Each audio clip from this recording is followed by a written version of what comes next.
Great to see you all. Yeah, it's good to see you too. Such an intriguing series. I got to tell you. I'll just start down here with your character. He pulled you right in because you're just trying to figure out what is he going to do next. I mean, it's kind of like his mind is just moving in so many different directions that when he finally gets to the next part, you're going, I never would have saw that.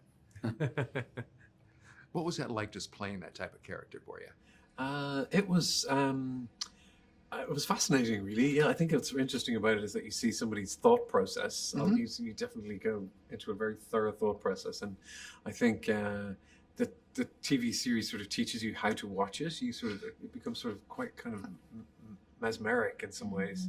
Because the more you watch it, the more you go into into this extraordinary world. So it's a sort of an amazing, sort of iconic literary character. So to be able to do it was, a real privilege. Right, and the weirdest part, Dakota, you're watching this whole thing, you're seeing, you're thinking, no, this can never happen. But the reality is, it actually could. And your character was the one watching this whole thing going, right. What the heck are they doing here? Yeah, no, I think I get to play kind of one of the only characters that really doesn't trust Tom from the beginning and never really fully trust him, towards the end. So I liked getting to have that kind of rivalry relationship between Marge and Tom, and just got to do some great scenes, and it was a real, to what Andrew said, it was a real privilege. It was a lot of fun. Oh yeah, like I said, it was just whole interesting to watch it. You like your character, here he is, the poor guy who's just trying to be nice to everybody. Yeah. And just has all these bad things all of a sudden, just, Poor happen. Dickie. It should be called Poor Dickie. There you go. That'll be the next one. What I liked about it is he's a good guy, and that's something that Steve always said, because everyone remembers Jude Law's portrayal of Dickie.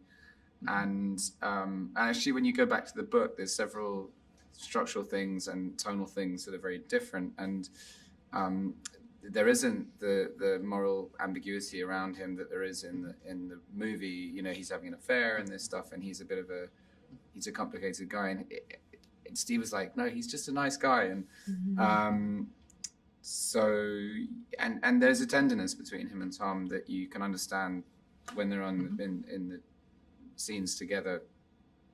There is an enigmatic quality to their relationship. They're leaning into each other, which was really lovely. Actually, it was really, there's a softness there, but Dickie has rules because of where he comes from and the culture and his education, and so it can't go beyond a certain point, and or can't be expressed or can't be put into language. So and it's also watching it, I realize how much it's from Tom's perspective, and so how you see these characters is not even the storytelling plays with the truth of what you assume them to actually be, because you're seeing them through Tom's gaze, which is a really cool piece of storytelling. Oh, that's for sure. And then I'll start out, ask you first, what do you tell the people out there? I mean, it's 8 episodes, all about an hour.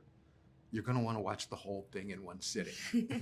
Yeah. What would you tell them to gear up for that? Just get some snacks in. Yeah. Go to the bus. That's the thing. We watched it in one sitting. We watched it in one sitting. Yeah. So, watched it in one go. Yeah, one go. Yeah. Yeah, it's kind of fun to do that. Like, I mean, if you're enjoying something, why not? Yeah. Unless you've got to go to work or you've got some sort of familial responsibility. Do what I did. Just show up late that day.